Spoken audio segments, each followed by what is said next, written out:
Por Dios, por mi patria. Correísmo y Pachacutic ocupan las vicepresidencias de la Asamblea, mientras se consolida la mayoría opositora al gobierno. La Asamblea aprueba reformas a la Ley de Comunicación. Se establece la posibilidad de sanciones civiles contra periodistas y medios de comunicación. Solca da plazo hasta el 28 de julio para que el IES pague la deuda. Caso contrario, dejará de atender a nuevos pacientes. El seguro dice que ya realizó un primer pago. El juez de Manglar Alto, Diego Javier Moscoso, fue destituido por el Consejo de la Judicatura. Él otorgó el habeas corpus en beneficio de Jorge Glass. Al descubierto una agrupación que ofrecía cargos públicos a cambio de miles de dólares. Los policías ingresaron hoy a las oficinas del Servicio Aduanero y a otros inmuebles en 4 provincias. Saludos amigos, buenas noches. Finalmente el Consejo Administrativo de la Legislatura tiene una nueva mayoría y de oposición. Este jueves el Pleno eligió a Marcela Holguín del Correísmo y a Darwin Pereira del ala rebelde de Pachacutic como vicepresidentes de la Asamblea. También fue elegido el social cristiano Esteban Torres como vocal del Consejo de Administración. Patricio Díaz nos cuenta cómo se configuró este nuevo cuadro de autoridades legislativas. Era lo planificado. Todo empezó con Pavel Muñoz del Correísmo, quien mocionó a su coidearia Marcela Holguín como candidata a la primera vicepresidencia de la Asamblea. Obtuvo 90 votos. De UNES, Pachacutic, con algunas excepciones, el Partido Social Cristiano, los disidentes de Izquierda Democrática y varios independientes. Por Dios, por mi patria, por mis hijos y por mi bancada, sí juro.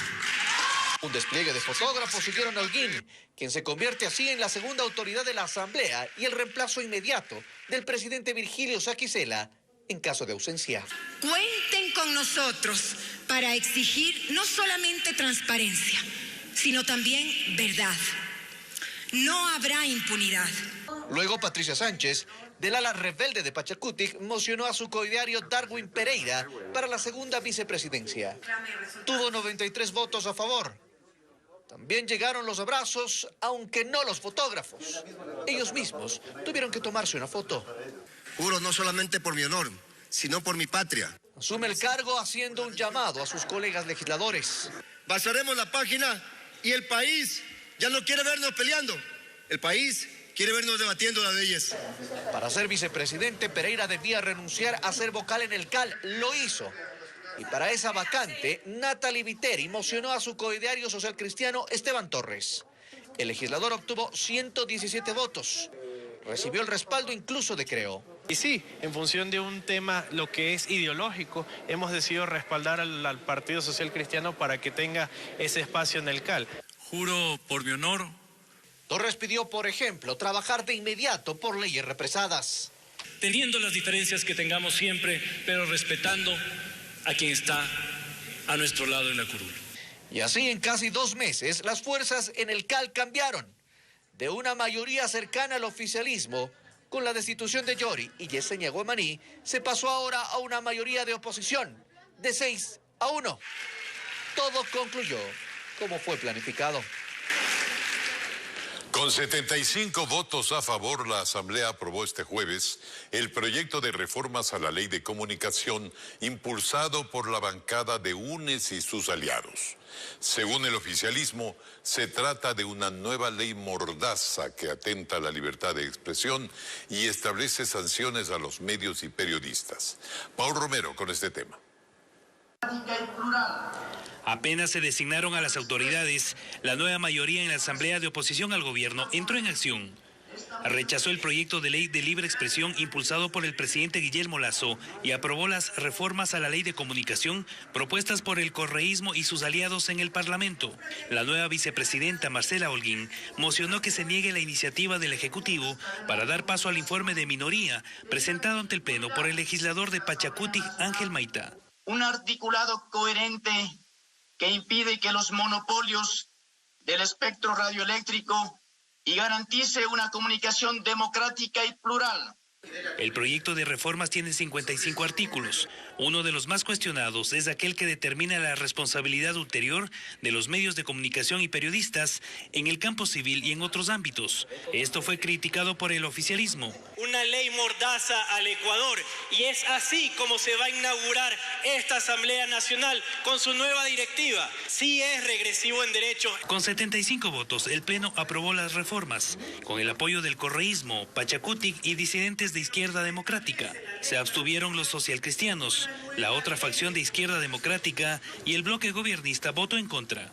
Antes de la votación, el correísmo admitió que el proyecto sí es sancionatorio para los medios y periodistas. Es una parte punitiva de la ley, podemos decirlo así. Los medios dicen lo que quieran decir y después ellos mismos no se controlan en lo que dicen. Y esto quiero decirlo claramente, no hay la autorregulación. Ya eliminamos la Supercom porque ustedes saben que se convirtió en un instrumento del correísmo para perseguir al periodismo y sobre todo al periodismo de investigación. Hoy, ahora, con otra figura, la están reviviendo. Ahora el proyecto de reformas a la ley de comunicación pasará a manos del presidente Guillermo Lasso para su sanción favorable, veto parcial o total, dentro de los próximos 30 días, una vez que sea notificado.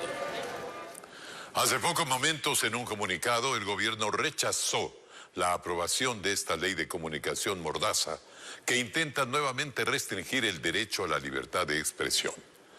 Así indicó el gobierno. Y según la Secretaría de Comunicación, el gobierno evaluará las acciones que tomará. UNES y Pachacutic presentaron oficialmente este jueves el pedido de juicio político contra el ministro del Interior, Patricio Carrillo. Lo acompañaron con 57 firmas de respaldo. Lo acusan de represión en las protestas de junio. Patricio Díaz nos cuenta que este proceso, si es calificado, tendrá que esperar entre 2 y 3 meses. Yacaira Urresta, del correísmo, y Peter Calo, de Pachacutic, presentaron ante la Secretaría de la Asamblea un pedido de juicio político contra el ministro del Interior, Patricio Carrillo. Tienen 57 firmas de respaldo. La causal es incumplimiento de funciones. Lo acusan de represión en las protestas de junio y de deficiencias en la lucha contra la inseguridad.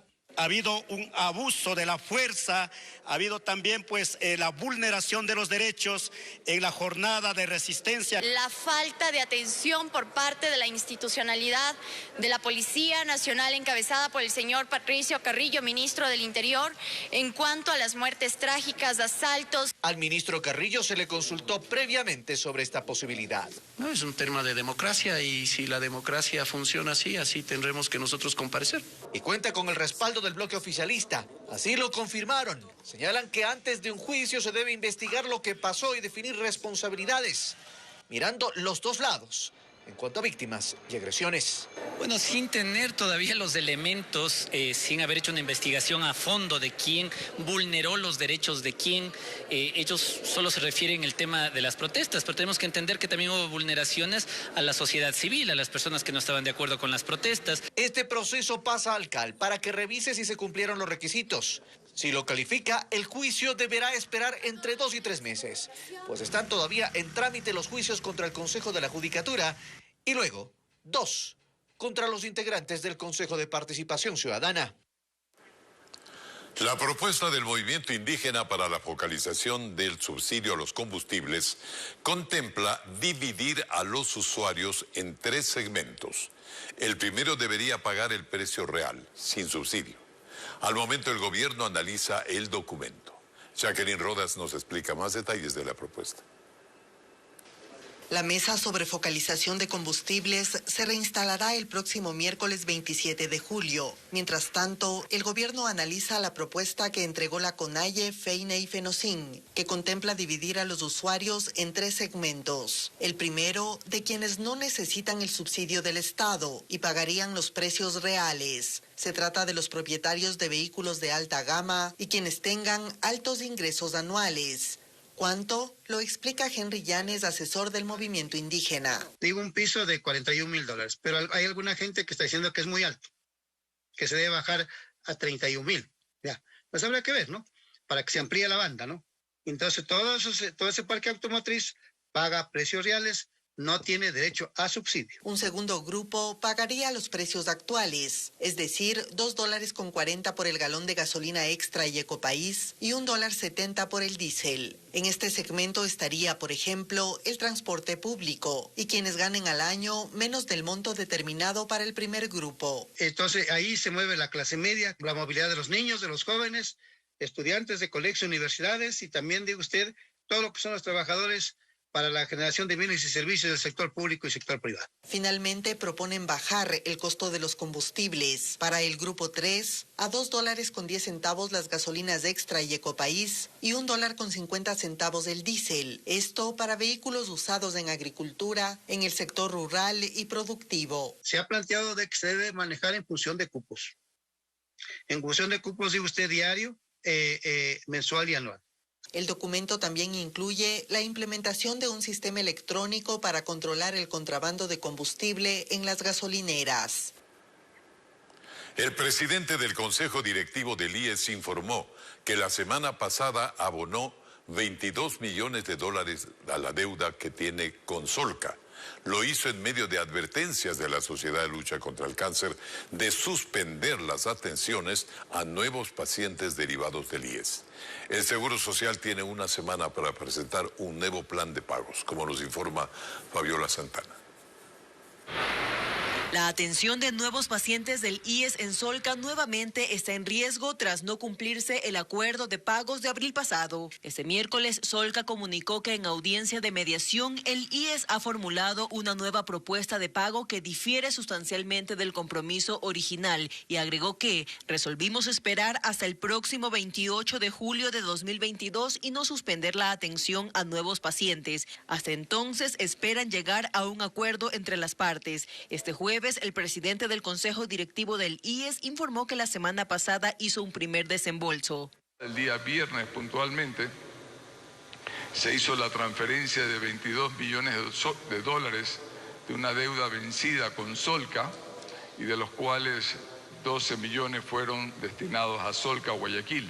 El resto fue para el resto de las instituciones de Solca. Pero la deuda original supera los $100 millones, monto que dijo espera desembolsar a otros prestadores del IES. Particularmente a la Junta de Beneficencia de Guayaquil y a muchos prestadores privados de servicios de salud que nos dan. Yo estimo que será una cifra bastante importante, de alrededor de $100 millones que ya están en nuestras cuentas y tenemos que compartirlas y honrar deudas antiguas con esas casas de salud que nos han prestado sus servicios. Esto preocupa a la Fundación Jóvenes contra el Cáncer, pues Solca atiende a 15,000 pacientes del IES solo en Quito y Guayaquil. Esto se suma pacientes sin medicamentos, con diagnósticos tardíos, sin profesionales. Y en este momento, con el temor de no ser derivados a hospitales especializados, ¿qué esperanza de vida hay? Lo que sí le alienta, dijo, son los anuncios del Gabinete Sectorial de Salud que mantuvo su segunda reunión en lo que va de la declaratoria de emergencia. Esto es el proceso de compra en el Ministerio de Salud de 170.6 millones de unidades de medicamentos vía catálogo electrónico y otros 400 fármacos vía contratos de emergencia. La presencia de pacientes con síntomas respiratorios se incrementa en los centros de salud de Quito. En un centro de salud, el contagio del personal médico complicó las atenciones. Y a esto se suma el número reducido de pruebas rápidas que fue cuestionado por la Federación Médica Ecuatoriana. En el Centro de Salud de San Antonio de Pichincha, la gran afluencia de pacientes llevó a dividir la atención tanto en carpas como dentro de la casa de salud en medio de otros usuarios. Luego de largas esperas, les tomaban sus datos y signos vitales, pero no les realizaban las pruebas de detección de COVID. En esta carpa se había dispuesto 20, pero la demanda era mayor. Que tengo que esperar, que acorde ya nos van llamando, de ahí sí ya vamos sabiendo qué pasa. ¿Qué dicen? ¿Si le van a hacer la prueba? No sé, ahorita solo me atendieron signos vitales nomás. A las limitaciones en la atención se sumó que el personal médico también se ha contagiado, incluso la misma laboratorista quien dejó el resultado de su prueba. Si estamos haciendo 50 pruebas o 20 pruebas o 30 pruebas de estas, más del 50% están siendo positivas con los síntomas de COVID. El nuevo brote reconocido por el Ministerio de Salud deja alrededor de 3.000 contagios diarios a escala nacional en los últimos días. Sin embargo, la Federación Médica insiste que el número registrado sería mayor si se incrementaran las pruebas en los centros médicos. Se estaba dando solamente 30 pruebas por cada unidad de salud. Y creo que ahora ya existe la predisposición de realizar mayor cantidad de pruebas dentro de la población. Y ante el incremento de la presencia de ciudadanos en las casas de salud, considera que debe sumarse temporalmente algunas medidas restrictivas para contener los contagios. Primera pausa para comerciales y enseguida desarticulan una red que ofrecía altos cargos públicos a cambio de $10,000. Los operativos dejaron 8 detenidos. También les informaremos en un momento que la Contraloría determina una pérdida millonaria en la aseguradora estatal Seguro Sucre por irregularidades en la compra de bonos Global en el año 2015.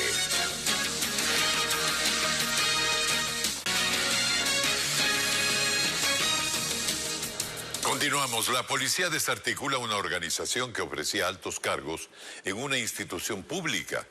La red pedía $10,000 por cada puesto. Melin Ochoa nos informa que 8 personas fueron detenidas luego de un operativo en 4 provincias. Las investigaciones duraron 1 año. Según la policía, se trata de una organización que ofertaba cargos públicos en diferentes instituciones del Estado como el Servicio Nacional de Aduana del Ecuador. Para lograr este objetivo, la red aparentemente tenía conexiones con personas influyentes en el ámbito político, aunque no se dieron nombres. Los allanamientos se realizaron a 16 viviendas y también en las oficinas de talento humano del Servicio Nacional de las Aduanas del Ecuador, SENAE, acá en la ciudad de Guayaquil. Para esto se contó con la colaboración directa de la doctora Carola Ríos, directora de la SENAE. 8 personas fueron detenidas, 2 de ellas tienen antecedentes penales por estafa. En una de las casas allanadas, los uniformados encontraron 20 hojas de vida. Una de estas personas es dirigente de una comunidad indígena en Robamba, otra persona es de 2 abogados en libre ejercicio y otra es ex servidor de la SENAE.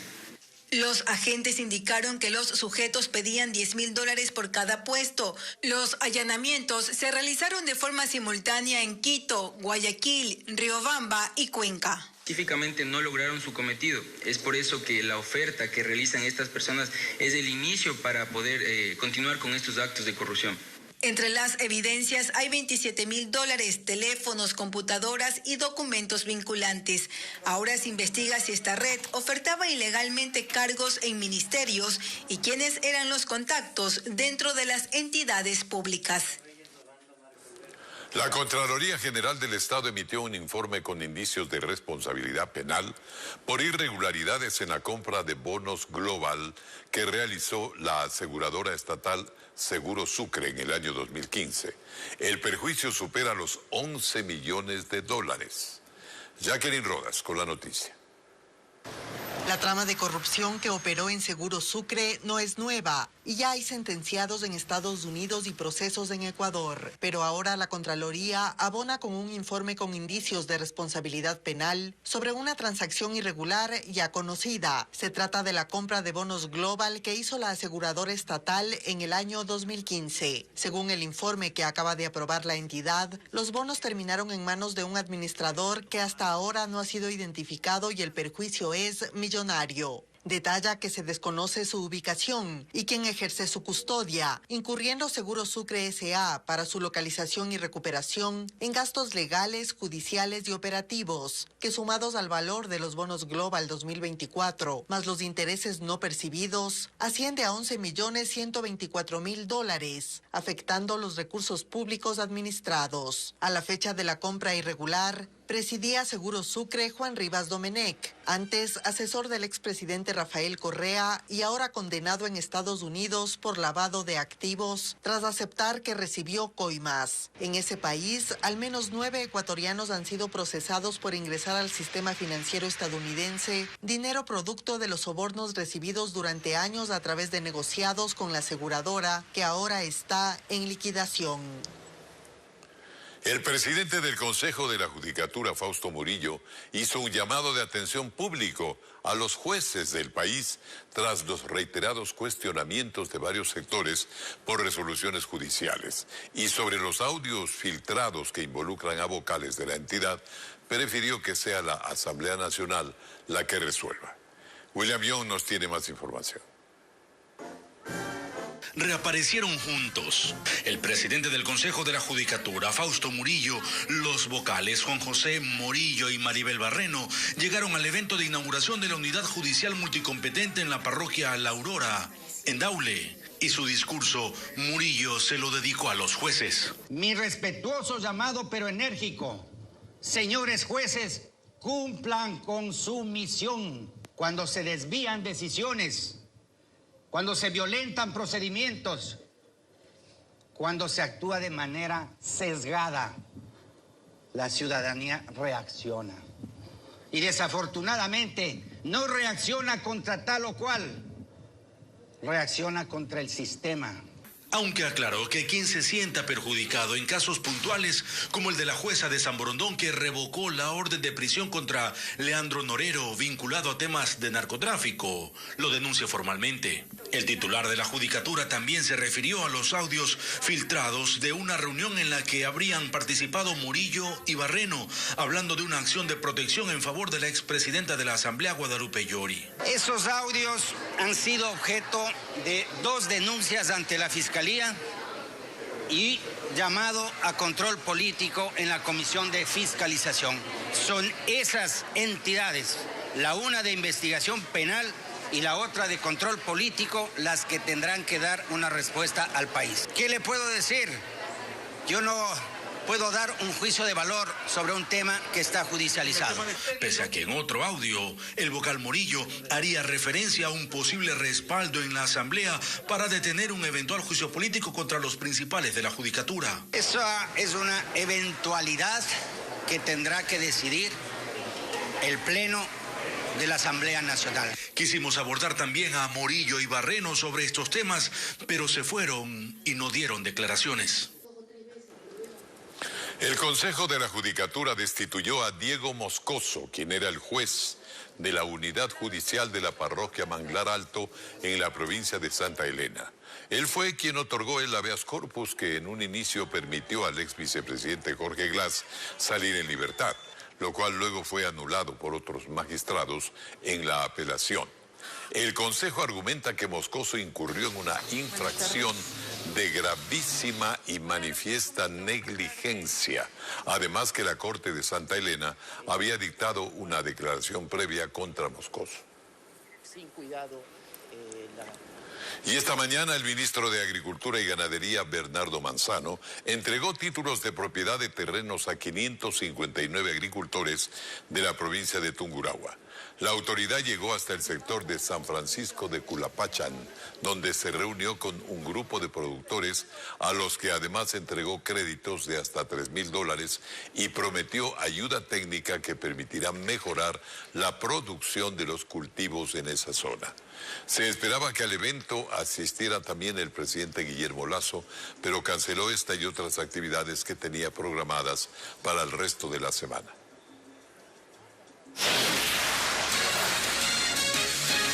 Más adelante crece el temor entre los habitantes de la parroquia Pascuales por la guerra entre bandas criminales que se disputan esa zona del norte de Guayaquil. Tendremos un amplio informe. Tenemos más noticias para ustedes. Pascuales es una de las zonas más violentas de Guayaquil. 90 asesinatos se han reportado este año y su territorio se lo disputan bandas narcocriminales que buscan tener el control del microtráfico de drogas. William Young recorrió esta parroquia urbana con más de 100,000 habitantes en la que la pobreza es una de sus características.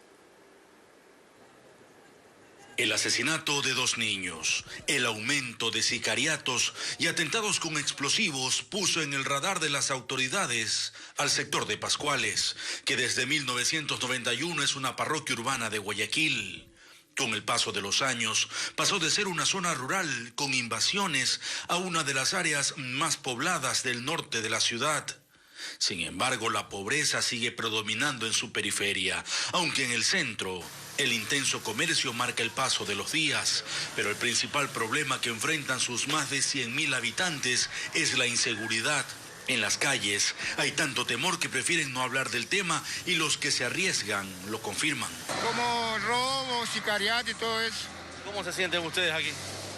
Inseguro. No podemos divulgar tanto porque en realidad somos perjudicados nosotros. Las estadísticas no son alentadoras. En lo que va del año se contabilizan 90 asesinatos, 128 armas de fuego decomisadas, 500 robos y 12 negocios extorsionados. Nosotros tenemos aquí muertes violentas, pero estas muertes violentas son selectivas. Por más que nosotros tengamos el patrullaje preventivo, por más que tenemos las unidades investigativas de inteligencia, cuando se trata de una persona o de un blanco selectivo, hablamos de una persona que va a ser una víctima, realmente nosotros no podemos predecir. ¿Pero por qué esta zona es un punto estratégico disputado por bandas delictivas? Aquí ya nos enfrentamos al sicariato, esto es por el pelea de territorio, por sustancias sujetas a fiscalización. Tenemos un territorio bastante complejo, el centro reclusorio donde tenemos la penitenciaría. Efectivamente son lugares que nos afectan en la realidad. La parroquia Pascuales tiene más de 100.000 habitantes. Por eso debería tener al menos 1.000 policías para patrullarla. Pero en la actualidad solo están activos 250 para custodiar esta zona. Hay unidades especiales de investigación que operan en esta área para identificar a los cabecillas de estas organizaciones delictivas. Además, en esta zona del puerto principal se han reportado atentados con explosivos dentro de la guerra urbana entre criminales que se camuflan en sus calles, tratando de atemorizar a la comunidad. Duro golpe al narcotráfico. La policía desarticuló una organización que compraba cocaína a la guerrilla colombiana para exportarla a Europa desde el puerto de Guayaquil. Hay 8 detenidos, entre ellos el cabecilla de la banda. Melin Ochoa nos informa que parte del cargamento estaba oculto bajo tierra. Para capturar a la organización, los agentes de la Unidad Nacional de Investigación Antinarcóticos llegaron hasta esta finca ubicada en Yaguachi, provincia del Guayas. Ahí, con palas, desenterraron 240 bloques de cocaína que estaban metidos en tanques plásticos. Tenemos el decomiso de 4 armas de fuego, 22 celulares, $14.575, 5 vehículos, 9 inmuebles que fueron allanados en estas 2 provincias. El total de droga incautada a esta organización suman 3 toneladas, 500 kilogramos. 8 personas fueron detenidas. Según la policía, están todos los integrantes de esta estructura, conformada por un venezolano, 3 colombianos y 4 ecuatorianos. Entre los aprehendidos está el cabecilla que compraba la droga a grupos armados de Colombia. También quienes transportaban el cargamento en el tráiler con doble fondo, los que escondían la cocaína en haciendas y finalmente el encargado de llevar la sustancia al puerto de Guayaquil. La droga incautada está valorada en $160 millones y tenía como destino Europa. Los detenidos, tras la audiencia de formulación de cargos, fueron trasladados a la penitenciaría del Litoral. Las autoridades de El Oro ejecutaron un mega operativo en el cantón Machala que permitió desarticular a una red de los choneros que operaba en esa provincia. En los allanamientos se decomisaron fusiles y granadas de mano. Nuestro corresponsal Fabricio Lapo nos informa que hay 7 detenidos. En los 32 allanamientos ejecutados la madrugada de este jueves en el barrio denominado La Zapera en Machala, la policía detuvo a 7 integrantes de la banda de alias Saiyajin, un brazo armado de los choneros que opera en El Oro.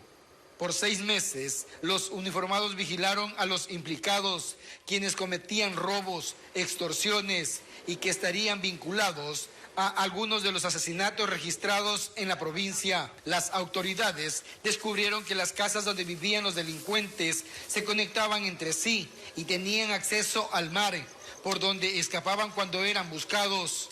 En la intervención se decomisaron fusiles, granadas de mano, droga y los vehículos en los que se movilizaban para cometer los delitos.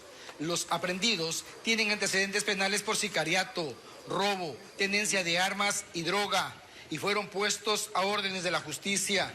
Pero es una de las 6 estructuras que delinquen en este territorio. Según la policía, las bandas estarían integradas por menores de edad. En el Oro se han desarticulado 30 organizaciones en lo que va del año.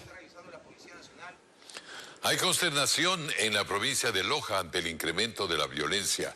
Esta mañana un hombre fue asesinado en Catamayo tras salir de un mercado junto a su esposa. Nuestra corresponsal Alejandra Sánchez con la información. Se trata de la tercera muerte violenta ocurrida en el cantón Catamayo, en Loja, en menos de un mes. Este último caso fue en la calle Olmedo y 3 de noviembre, al sur de la ciudad, donde un hombre de 45 años que se dirigía junto a su esposa a su vehículo fue interceptado por un sujeto en motocicleta que lo atacó a tiros. Y al momento que él sale es interceptado por un sujeto masculino quien le realiza varios disparos causándole la muerte inmediatamente. Tras el hecho, la policía realizó un operativo y capturó al hombre que habría disparado a la altura del aeropuerto de la ciudad y posteriormente allanó la vivienda del detenido. Se logra la aprehensión del causante de la muerte, quien es reconocido plenamente por los testigos presenciales.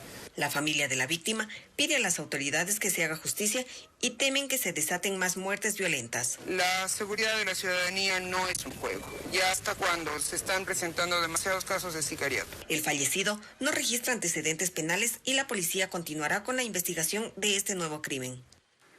Hace pocos minutos se conoció que 2 personas más vinculadas a este crimen fueron detenidas en la ciudad de Loja. En próximas emisiones tendremos más información. Y fue localizado el hombre que manchó de pintura el mural que fue elaborado por el artista español Okuda San Miguel en la Plaza 24 de Mayo, centro de Quito. Carlos Luis Carrillo conversó con él y asegura que responderá a todas las acciones legales que se le presenten. Gracias. Es Iván Zambrano y la noche de este miércoles fue notificado por el personal de la Agencia Metropolitana de Control como parte del inicio del procedimiento administrativo sancionador tras manchar con pintura la obra de Okuda San Miguel entregada por la Embajada de España al Cabildo en marco de las celebraciones del bicentenario de la Batalla del Pichincha. Él explica por qué lo hizo. No es posible que en un momento de 200 años donde debía representarse la libertad, de que el mundo estuvo presente para decir no a esta subyugación, nos pinten algo que no representa ni siquiera España. O sea, estoy yo dolido. Para el supervisor de la Agencia Metropolitana de Control, Jaime Villacrés, este acto es considerado como un hecho vandálico contra la propiedad pública de la ciudad. Esta persona se someterá al procedimiento administrativo sancionador a la imposición de una multa del 50% de un salario básico unificado. En el video subido en redes sociales se observa cómo el hombre lanza 3 fundas de pintura y mancha la obra. Pero este no será el único proceso que se le seguirá al causante de este daño. La directora del Instituto de Patrimonio presentó formalmente la denuncia ante la Fiscalía. Yo me atrevería a decir que alrededor de $30,000 le significan a nuestra ciudad seguir reparándolo, pero importante decir también que con la demanda y después efectivamente con la sanción correspondiente, el municipio espera recibir esos valores de vuelta. Zambrano, por su parte, asegura que responderá a todas las acciones que se le vengan en su contra. Yo tengo que atenerme, cada uno es responsable de sus acciones. Según las autoridades, el mural será rehabilitado. De su parte, Zambrano tendrá un tiempo de 10 días para presentar sus descargos correspondientes. Caso contrario, podría ser sancionado con el 50% de un salario básico unificado, es decir, $212. Un lindo y significativo reportaje para cerrar este noticiero. Muchas gracias por acompañarnos. Mañana continuamos.